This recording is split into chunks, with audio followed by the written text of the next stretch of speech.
Assalamualaikum warahmatullahi wabarakatuh. Perkenalkan, saya Tiana Fariza. Saya dari Prodi Sistem Informasi. Di sini saya akan mencoba menjelaskan manajemen memori. Yang pertama, definisi manajemen memori.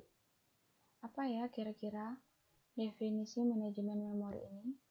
Nah, jadi manajemen memori atau memory manager adalah salah satu bagian sistem operasi yang mempengaruhi dalam penentuan proses mana yang diletakkan pada antrian. Manajemen memori DOS merupakan mekanisme pengaturan pada sistem operasi DOS.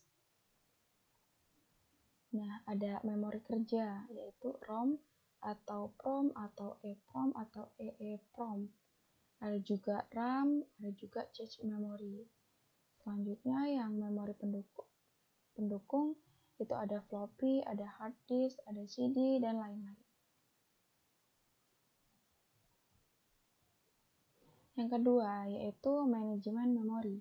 Terdapat dua manajemen memori, yaitu manajemen memori statis dengan pemartisian statis, jumlah lokasi dan ukuran proses di memori tidak beragam sepanjang waktu secara tetap.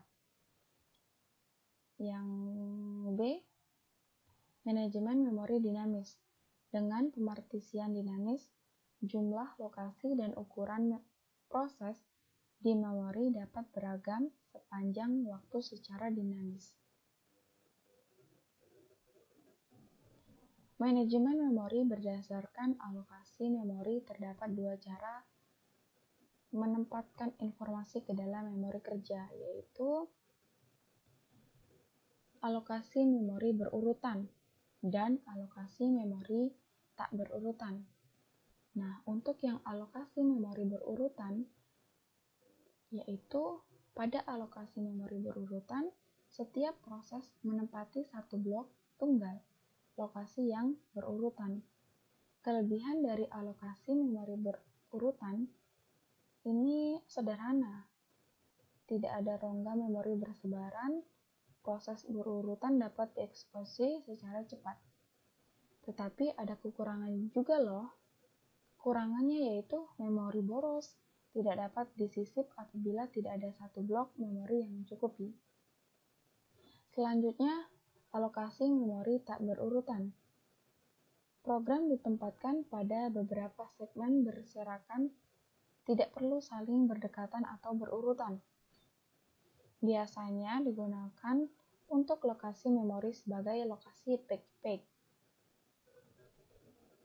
Alokasi memori tak berurutan juga mempunyai kelebihan.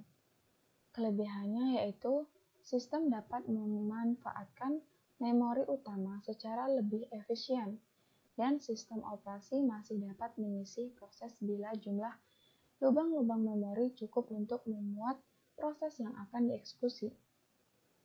Kekurangannya memerlukan pengendalian yang lebih rumit dan memori jadi banyak yang berserakan tidak terpakai.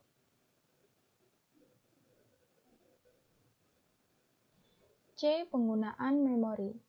Pencocokan ukuran kepenggalan memori kerja disebut sebagai fit. Bagian dari memori kerja yang tidak terpakai dan letaknya tersebar di banyak wilayah memori kerja disebut sebagai fragmen. Peristiwa terjadinya fragmen disebut fragmentasi. D. Pencocokan fit dan fragmentasi. Beberapa jenis pencocokan antara lain. 1. Cocok pertama atau force fit, yaitu pencocokan terjadi menurut antrian informasi. Yang kedua, cocok pertama berdaur atau sequential force fit, yaitu pencocokan tidak harus dimulai dari urutan penggalan memori yang pertama, tetapi dapat dilakukan setelah terjadi pencocokan sebelumnya. Yang ketiga, cocok terbaik atau best fit, yaitu pencocokan dilakukan sesuai dengan penggalan memori yang ukurannya pas. Yang terakhir, cocok terburuk atau worst fit, yaitu informasi akan menempati penggalan yang ukurannya terbesar.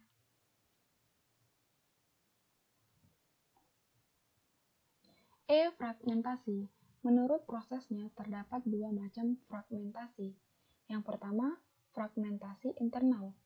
Kelebihan memori pada penggalan memori ketika penggalan memori itu menerima penggalan informasi yang berukuran kurang dari ukuran penggalan memori. Yang kedua, fragmentasi eksternal.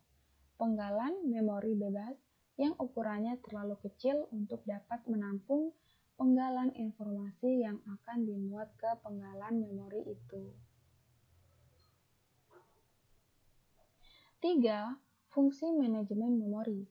Manajemen memori sangat penting untuk memproses dan fasilitas masukan atau keluaran secara efisien, sehingga memori dapat menampung sebanyak mungkin proses dan sebagai upaya agar pemrogram atau proses tidak dibatasi kapasitas memori fisik di sistem komputer di antaranya.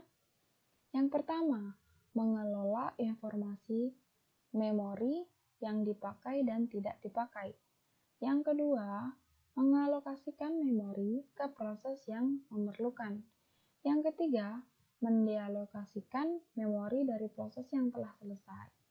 Yang terakhir, atau yang keempat, mengelola swapping antara memori utama dan disk.